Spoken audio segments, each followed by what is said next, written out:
믿음은 사실에 근거한 것을 믿는 것입니다. 신념이나 소신은 믿음이 될 수가 없습니다. 하나님께서 우리에게 허락하신 그 진리 안에서만, 그것을 믿을 때만 그 진리가 우리의 삶의 사건으로 나타납니다. 믿음이 있는 것 같아도 진리가 그에게 없으면 그의 믿음은 헛것입니다. 믿음은 언제나 지식 안에서 온전한 믿음으로 세워질 수 있습니다. 믿음은 있으나 지식이 없으면 그것은 미신이요, 또 지식은 있으나 믿음이 없으면 그것은 철학입니다. 믿음과 지식, 믿음과 진리가 반드시 견고하게 세워질 때 거기에서 온전한 믿음이 될 수 있는 것이죠. 이런 부분에서 우리는 우리의 믿음을 돌아보아야 합니다. 우리는 현상에 주로 반응을 합니다. 뭐가 보이냐, 뭐가 잡히냐, 결과가 뭐냐, 이렇게 그것도 결과도 손에 잡히고 눈에 보이는 결과를 추구하지만 믿음이라고 하는 것은 결과를 뛰어넘어 믿는 것이고, 현상을 뛰어넘어서 눈에 보이는 것과 다른 진리의 말씀을 믿는 것이 믿음이죠. 성령 강림 후 첫째 주일을 보내고 있습니다. 성령께서 이 땅에 오셨습니다. 얼마나 큰 사건일까? 우리는 현상에 주목합니다. 성령이 임하셔서 불이 혀처럼 갈라지고 또 바람 같은 소리가 임하여서 결국 방언했더라, 이렇게 이제 해석을 하고, 또 그리고 나서 많은 무리가 더해져서 5,000명, 8,000, 3,000명, 5,000명 모였다, 이렇게 현상에 대한 부분을 얘기하지만 더 큰 의미가 있는 것입니다. 우리가 미처 보지 못하는, 아직 못 보는 더 큰 베이스가 있다고 하는 것이죠. 이 창조 이후에 이 땅에 일어난 가장 위대한 두 가지 사건은 예수님이 이 땅에 오셨다는 것과 그리고 성령께서 이 땅에 오셨다는 것입니다. 이것만큼 큰 사건은 없습니다. 이 두 가지의 사건, 예수님의 오심과 성령의 오심, 그분 두 분이 오심으로 인하여서 많은 것이 변화되었으나 그 의미는 뭐냐는 거죠. 실제의 의미는 어떤 것일까? 그 의미 속에서 현상도 일어나는 것인데, 예수님의 오심과 성령님의 오심, 과연 어떤 의미일까? 그리고 그분들이 불러오신 이 세계는 어떤 세계일까? 또 그분들이 오심으로 인하여 결국 달라진 것은 무엇일까? 예수님이 이 땅에 오신 것은 그냥 온 게 아니죠. 나그네로 오신 것이 아니라 임마누엘로 오셨습니다. 임마누엘이 뭡니까? 하나님이 우리와 함께 하시다, 가로 영원히. 잠깐 오신 것이 아니라 우리와 함께 하시기 위하여 오신 겁니다. 예수님이 오심으로 인하여서 영원의 세계가 시작된 겁니다. 그분이 우리와 함께 함으로. 그리고 성령께서 오셨습니다. 성령은 강림하신 겁니다. 잠깐 와서 방언하게 하고 싹 가시는 것이 아니라 임마누엘 예수님 오신 것처럼 같은 개념입니다. 우리와 함께 사시기 위하여 강림하신 겁니다. 텐트를 치고 천막을 치고 거주지를 정하여 살기 위해서 오신 것입니다. 비유하자면 그분의 오심, 예수님의 오심과 성령님의 오심은 바로 그런 의미가 있습니다. 그분들이 오심으로 말미암아 새로운 세계가 임한 겁니다. 새로운 세계가 시작된 겁니다. 예수님이 오심으로 하늘의 것이 여기서 시작된 겁니다. 성령님이 오심으로 하늘의 권능이 여기서 시작된 겁니다. 그러니까 새로운 무언가가 시작되었다는 것을 의미하는 거예요. 단순히 말하 계심을 따라 방언하기를 시작하니라, 또는 병자를 고치고 이런 얘기만이 아닌 거죠.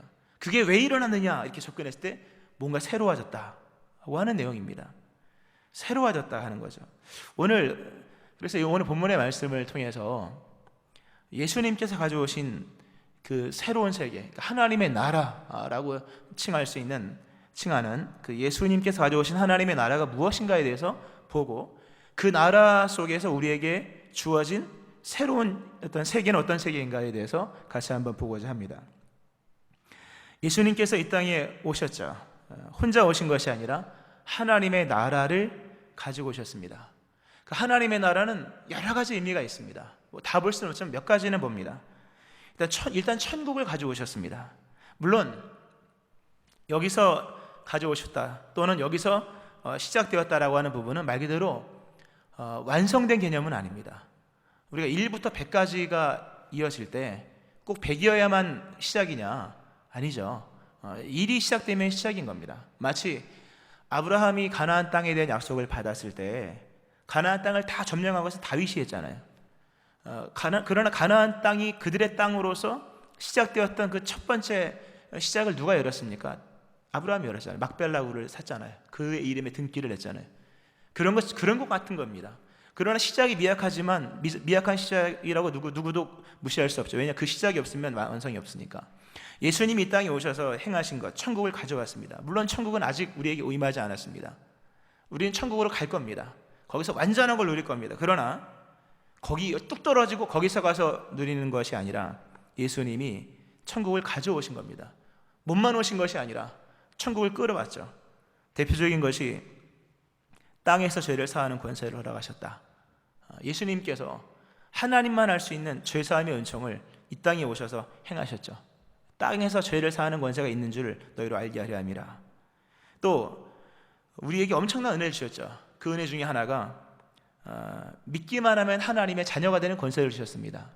원래 요한계시록상으로 보면 이기는 자에게만 하나님의 아들이 되는 권세가 주어집니다. 이기는 자는 이것들을 상속으로 받으리라. 나는 그의 하나님이 되고 그는 내 아들이 되리라. 이건 천국에서 얻는 거예요. 천국에 가서 이겼다, 완주했다, 내 아들, 이렇게 되는 건데, 예수님이 이 땅에 오심으로 그를 믿는 자마다 하나님의 자녀가 되는 권세를 주신 거예요. 이건 천국이 시작되었다는 의미입니다. 또 이 땅에서 천국에서는 얻을 수 있는 영원한 생명샘물을 마시게 되었습니다. 요한계시록 22장 17절 보면 어찌 보면 그게 성경의 맨 마지막 절과 같은 거예요. 이렇게 나옵니다.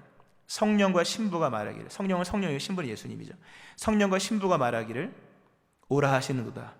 듣는 자도 오라 할 것이요 목마른 자도 올 것이요 또 원하는 자는 값없이 생명수를 받으리라 하시더라. 이 천국에서 있는 거예요. 생명수 샘물을 원없이 마시는 거예요. 영원한 생명이 주어진 거예요. 근데 그게 요한계시록 22장에 나오는 것인데, 이미 예수님께서 요한복음 7장에서 말씀하시죠. 누구든지 목마르거든 내게로 와서 마시라. 나를 믿는 자는 성경의 이름과 같이 그 배에서 생수의 강이 흘러나리라. 이는 그를 믿는 자들이 받을 성령을 가리켜 말씀하신 것이라 라는 말씀. 천국에서나 얻을 수 있는 그 영원한 생명수의 그 장면이 예수님을 통해서 이미 시작되었다는 겁니다.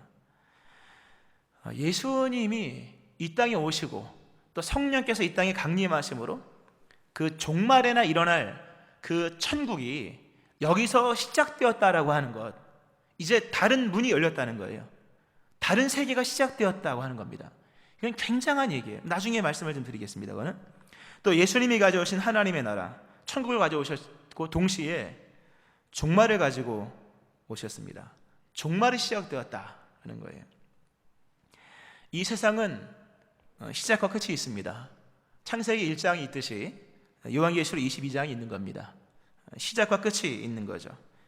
천지창조 언제인지 모르지만 창조가 시작되었고 또 언제인지는 알 수 없으나 주님이 다시 오십니다. 그러면 종말이 되는 거죠. 그러나 예수님이 이 땅에 육의 몸으로 입고 오시고 십자가의 죽으심과 부활을 완성하시고 성령께서 임하시면서 종말이 이미 시작된 겁니다. 너무나도 중요한 말씀입니다. 요한복음 3장 16절에서 말씀하시죠. 하나님이 세상을 이처럼 사랑하사 독생자를 주셨으니 이는 그를 믿는 자마다 멸망하지 않고 영생을 얻게 하려 하심이라. 멸망과 영생, 먼 얘기 같죠. 그러나 성경은 말씀하죠.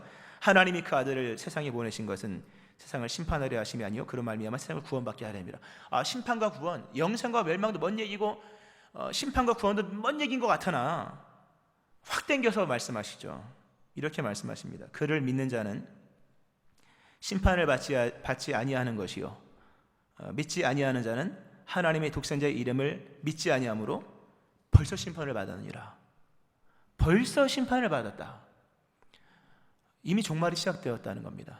믿는 자마다 멸망과 영생 먼 얘기고 심판과 구원도 먼 얘기인 것 같으나 벌써 그리스도 예수 안에서 이미 심판과 구원이 시작된 겁니다. 구원도 이미 시작되었고 동시에 심판도 이미 시작되었다고 하는 거죠.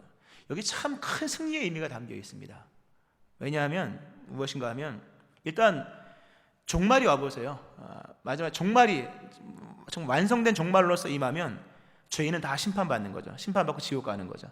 예수 믿는 의인들은 다 천국 가는 겁니다.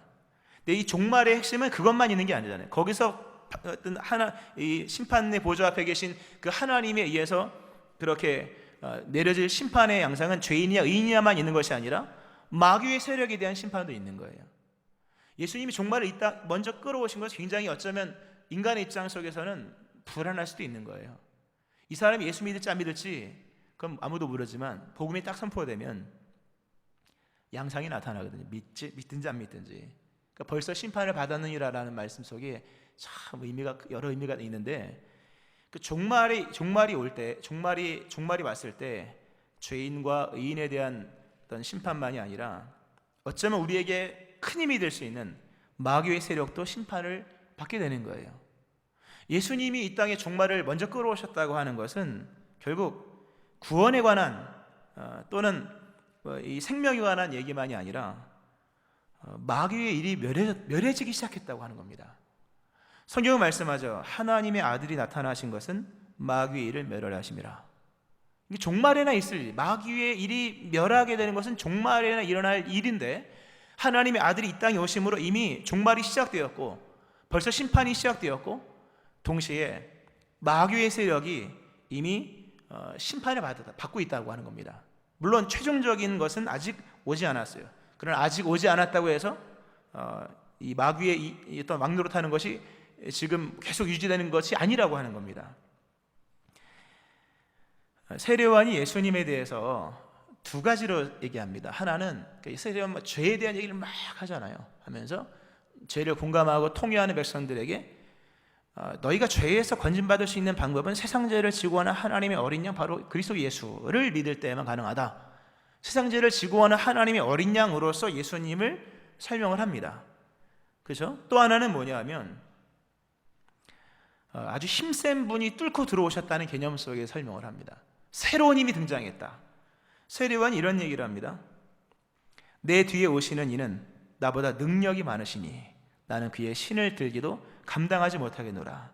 그는 성령과 불로 너에게 세례를 베풀 것이요 손에 키를 들고 자기 타작 마당을 정하게 하사 알고 근무와 곡관에 드리고 죽정이는 꺼지지 않는 불에 태우시리라 하면서 심판에 관한 얘기도 하시는, 구원에 관한 얘기뿐만 아니라 심판에 관한 얘기를 하시면서 예수님을 나보다 능력 많으신 이 아주 힘이 강한 분, 진짜 힘이 센 분이 왔다는 거죠. 이제 힘의 세계마저도 하나님의 나라가 임했다는 거죠. 우리가 하나님의 나라를 구원 또는 생명 또는 심판, 멸망 이런 개념에서도 당연히 봐야죠. 좀 아까도 봤으니까. 예수님이 이 땅에 가져오신 하나님의 나라 속에서는 힘의 세계가 힘을 끌고 온 겁니다. 이 땅에 없는 힘을 가지고 온 거예요. 이젠 힘의 세계마저도 하나님의 그 강력한 전능이 이 땅에 펼쳐지기 시작하는 겁니다. 이로써 가장 큰 타격을 입은 것은 마귀죠. 왜냐하면 마귀가 이 세상에서 왕노릇을 했거든요.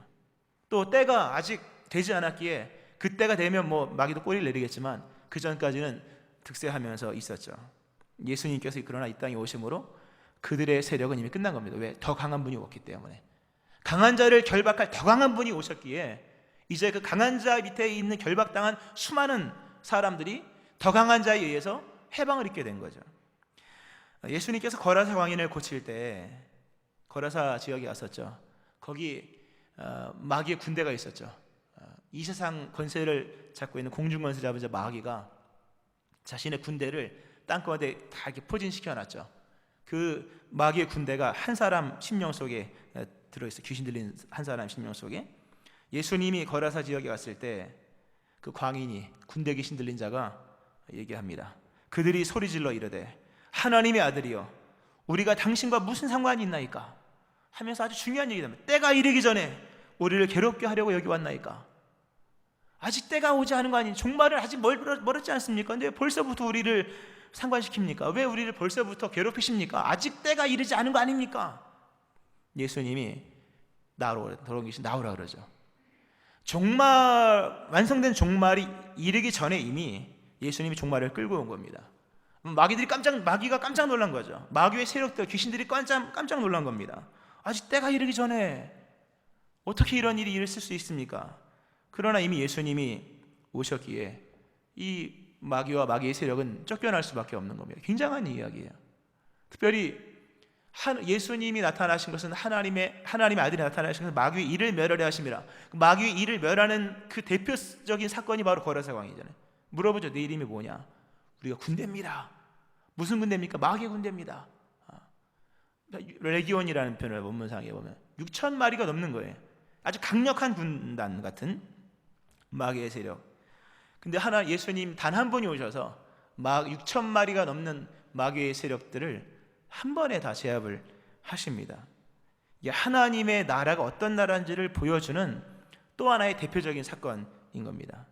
마가복음 12장에서 예수님께서 비슷한 일을 귀먹고 말 못하는 벙어리 귀신 들린을 고치죠. 그리고 나서 여러 분쟁이 있었죠. 논쟁이 있었을 때 예수님께서 이런 말씀하십니다. 그러나 내가 하나님의 성령을 힘입어 귀신을 쫓아내는 것이면 하나님의 나라가 이미 너에게 임하였느니라. 예수님이 귀신을 쫓아내셨습니다. 근데 예수님이 성령을 힘입어 귀신을 쫓아낸 거죠. 그리고 나서 하신 말씀이 뭡니까? 내가 이 땅에 왔고 성령이 이 땅에 임하신 것이면 이미 하나님의 나라는 여기서 시작되었다.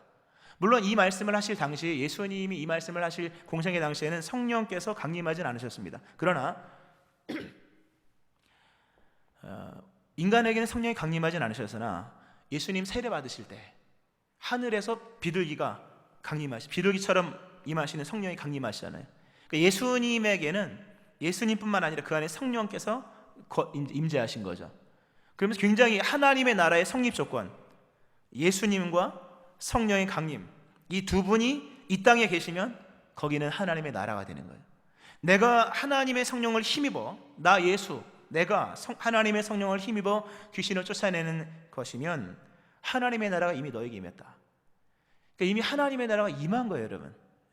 물론 시작적인 개념이죠. 그러나 임한 건 임한 겁니다.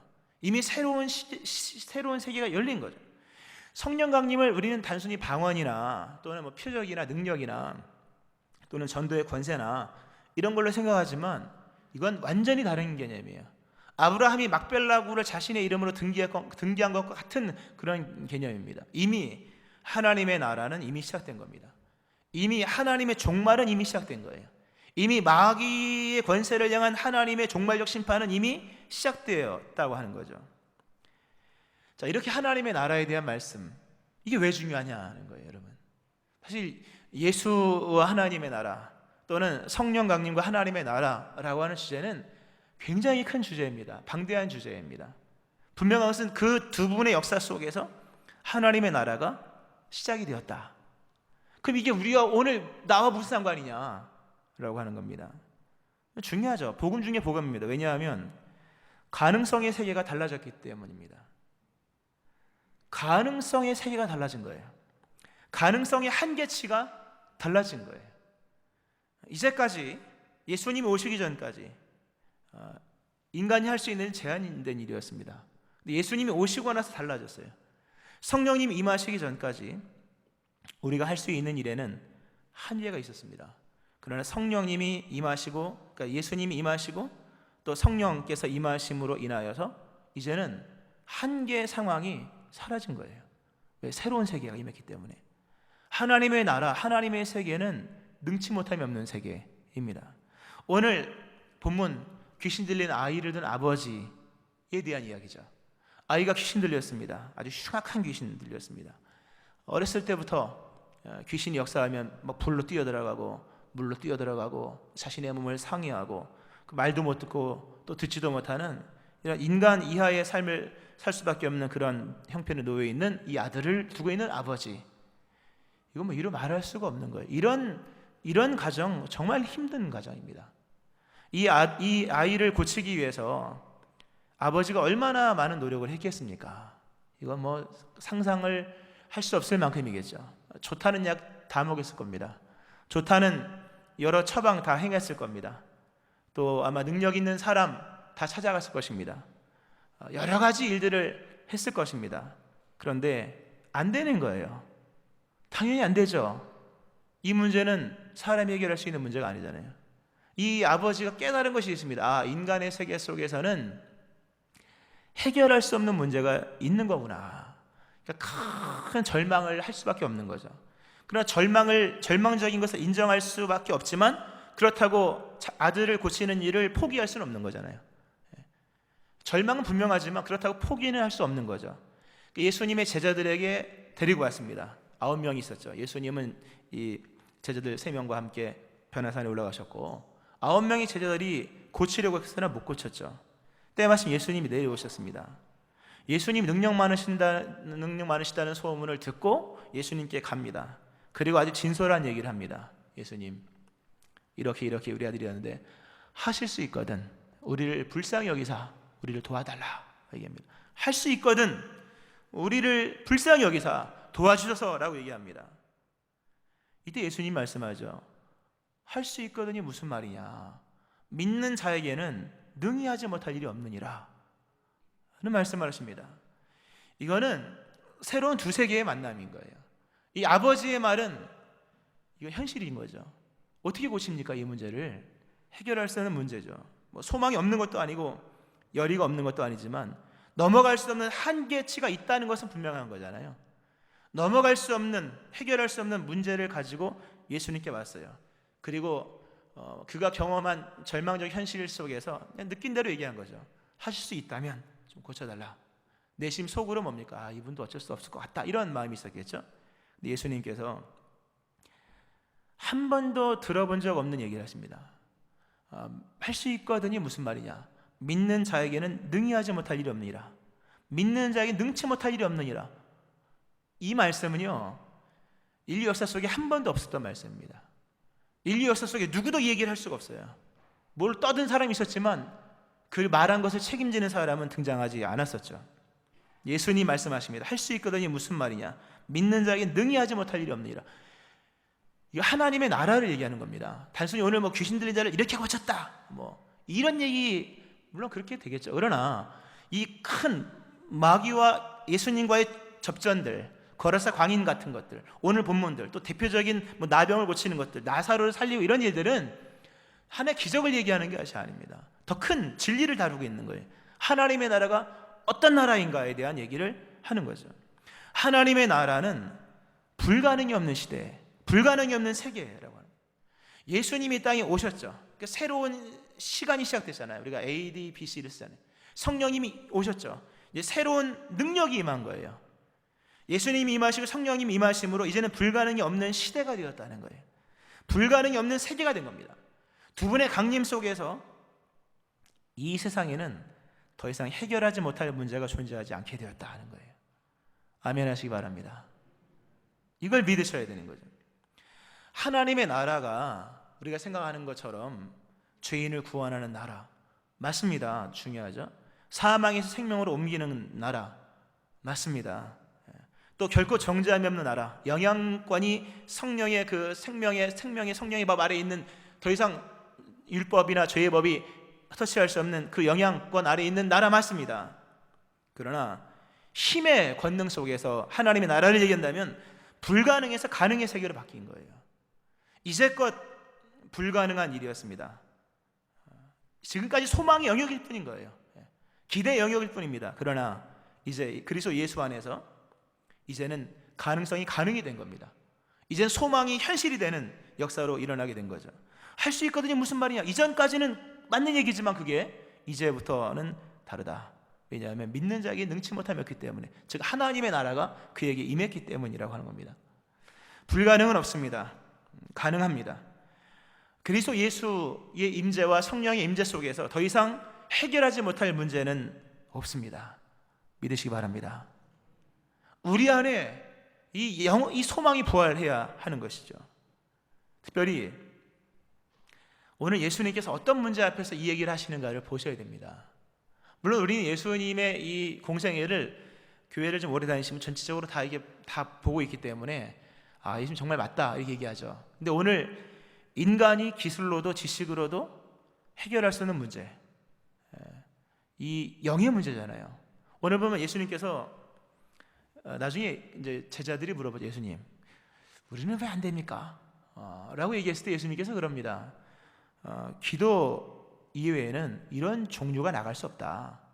이런 종류라고 하는 이 용어를 쓰십니다. 예수님께서 인생에 문제가 있을 때 그냥 문제 이렇게 통칭하지 아니하시고 문제를 분류하셨다는 것을 좀 봐야 돼요. 이거 굉장히 중요한 얘기죠. 이게 도대체 어떤 문제냐? 돈 문제냐? 아니면 뭐 열의의 문제냐? 노력하지 않아서 또는 뭐 게으름의 문제냐, 아니면 뭐 대화로서 해결될 문제냐, 아니면 시간이 지나면 다 해결될 문제냐, 이런 문제를 좀 분류했다는 거예요. 여러분도 좀 분류를 할 필요가 있습니다. 그냥 성실하면 될 일은 성실하면 될 것이고, 좀 일찍 일어나면 될 거 일찍 일어나면 되는 것이고, 돈으로 갚으면 빨리 갚으시면 되는 것이고, 그런 거죠. 또 만나서 대화하면 되는 것이고, 또 아니면 인내로 버티고 그냥 시간이 해결해 줄 문제는 해결하면 되는 거지만, 오늘 본문의 종류의 문제는 이거는 어려운 거거든요.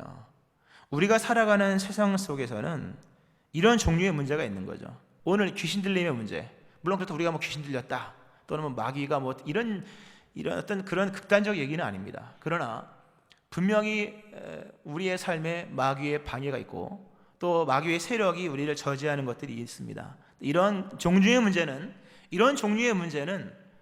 인간을 해결할 수 없는 문제입니다. 이런 종류의 문제는 인간의 지식이나 이런 것들로 풀 수 없는 문제죠. 근데 이런 종류의 문제마저도 해결할 수 있는 시대가 되었다는 거예요. 할렐루야. 이 감춰져 버린 이 영적인 문제, 지금은 다 감춰졌잖아요. 감춰졌을 뿐이지 없는 건 아니지 않습니까? 이런 종류의 문제는 인류가 풀 수 있는 문제가 아니었던 거예요. 가장 풀기 어려운 난제, 예수님께서 이 문제 앞에서 위대한 선언을 하십니다. 믿는 자에게는 이 문제도 해결될 수 있다는 거죠. 믿는 자에게 능치 못함이 없느니라. 이 능치 못함이 없는 이 가능성에 열려진 새로운 세계의 범주 안에 마귀의 일도 포함되어 있는 겁니다. 그래서 예수 안에서 마귀의 저지선은 무너졌고 마귀의 세계는 이미 공격당하고 있는 예수님에 의해서 인간의 힘으로 넘을 수 없는 이 불가능의 세계, 마귀가 붙잡고 있으므로 이제 이 모든 것들이 그리스도 예수 안에서 다 무너지는 거예요.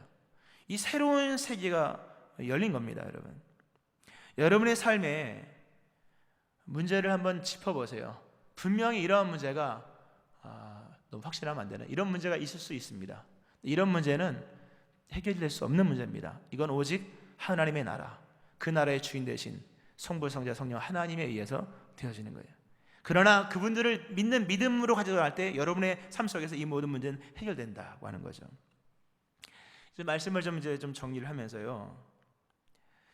우리 인생에 수많은 문제가 있습니다. 많은 사람이 낙심을 합니다. 그러나 아직 낙심하기에는 이릅니다, 여러분. 많은 사람이 포기합니다. 포기하고 절망하고 넘어가는 거죠. 그러나 주님께서 말씀하십니다. 할 수 있거든요. 무슨 말이냐? 능치 못할 일이 없는, 믿는 자에게 능치 못할 일이 없느니라 라고 말씀하시면서 포기하지 마라, 낙심하지 마라, 단념하지 마라, 다만 기도하라 말씀하십니다. 이런 종류의 문제는 기도 이외에 다른 것으로는 해결할 수 없다.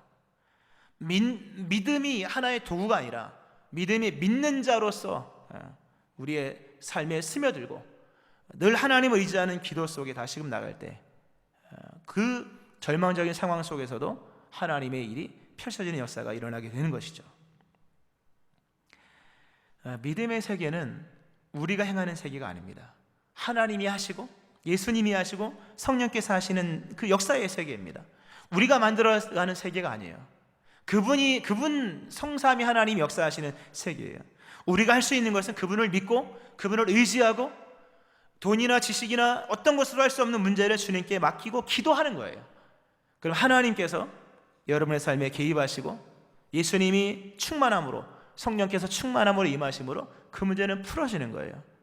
이 믿음 충만하시기 바랍니다. 능치 못함이 없는 거예요. 현대인들의 말씀을 맺으면서요, 현대인들의 삶의 고통이 어디 있을까? 불가능한 현실에 부딪혔다는 겁니다. 그것도 절망이 너무 빨리 찾아왔다는 거예요. 예전에는 연세 드신 분들이 절망하죠. 왜냐하면 살아본 경험이 있으니까. 그러나 지금은 젊은 사람들이 경험을 합니다. 절망이 너무 빨리 찾아온 거예요. 요즘에 아이들도 절망을 합니다. 초등생도 절망을 하는 겁니다. 절망이 너무 빨리 찾아온 거죠. 살아온 날들을 탄식함이 아니라 살아본 적 없는 미래를 벌써부터 탄식하고 있는 거예요. 이 시대의 비애입니다. 과거의 실패로 인한 두려움이 아닌 거예요. 미래에 대해 자신 없음으로 생겨지는 두려움이에요. 경험한 일로 인한 아픔이 아닌 거예요. 물론 그것도 있겠지만 오늘 현대인들의 아픔은 경험한 적 없는 일에 대한 두려움인 거예요. 왜냐하면 우리의 사고 속에는 고정관념이 있어요. 종속적 고정관념이에요. 본질상 진노의 자녀가 처할 수밖에 없던 절망적 현실이 우리 머릿속에 팽배한 겁니다. 가득한 거죠. 우리에게는 넘지 못할 선이 있다. 우리는 풀 수 없는 문제가 있다. 지금까지는 잘 살아봤지만 분명히 그런 문제는 존재한다 라고 하는 이 종속적인 고정관념 속에서 나오는 절망들. 하나님 없이 살았던 인간의 역사 속에 우리가 교육을 받든지 전통으로 이렇게 습득이 되든지 아니면 본인이 느끼는 본성 속에 느끼는 절망이든지, 그리스도 예수의 이 땅에 오심과 성령님의 이 땅에 오심 이전에 품었던 수많은 사람들의 종속적인 고정관념 속에 살아본 날 없는 미래를 걱정하고 경험한 적 없는 내일의 일에 두려움을 떨고 있으며 부딪혀본 적 없는 그 무언가의 그 미래에 대한 불안함이 있는 거예요. 불안함이 뭡니까? 원인을 알 수 없는 염려잖아요. 이거는 무슨 현상이 나타나서 문제가 터졌기 때문이 아닌 거예요. 이건 종속적인 겁니다. 하나님의 나라가 없이 살았던 사람들의 내면 속에서 나오는 절망인 거예요. 오늘 성령 강림 후 첫째 주일입니다. 예수님의 십자가의 죽으심과 부활, 그리고 오순절 임하신 성령, 이 두 분의 강림 속에서 펼쳐진 진리의 세계를 보셔야 돼요. 하나님의 나라가 임했습니다. 이미 하나님의 구원의 역사가 시작되었고 이미 종말이 시작된 겁니다. 이 종말 속에서 마귀의 일은 이미 멸해지고 있는 겁니다. 이제 넘지 못할 경계는 이미 다 허물어진 겁니다. 하나님의 나라가 임했기에. 주님께서 말씀하십니다. 기도하라. 포기하지 마라. 낙심하지 말고 다시금 의지하고 주님을 신뢰하라. 예수님께서 우리에게 말씀하십니다. 이제는 달라졌다. 능히 할 수 있다. 할 수 있거든이 무슨 말이냐? 믿는 자에게는 능히 하지 못할 일이 없느니라. 이 말씀을 받으시며 말씀대로 되어지는 은혜가 임하기를 주의 이름으로 축원합니다. 아멘. 기도하겠습니다. 진리의 세계를 접합니다. 예수님의 오심과 성령의 강림 사건 속에 이미 시작된 하나님의 나라의 위대함과 그 나라의 전능함을 봅니다. 그것이 바로 믿음 안에서, 기도 안에서 우리에게 펼쳐지고 있음을 말씀하시는 주여, 낙심하지 말라, 절망하지 말라 말씀하시며 믿는 자로 나아가라 말씀하시는 주님, 우리의 모든 절망과 또 종속적인 그런 옛사람의 습성에서 나오는 절망들, 하나님 할 수 있거든요 무슨 말이냐? 믿는 자에게는 능히 하지 못할 일이 없느니라. 주님 믿습니다. 이 말씀대로 우리를 인도하여 주옵소서. 감사드리며 예수님의 이름으로 기도합니다. 아멘.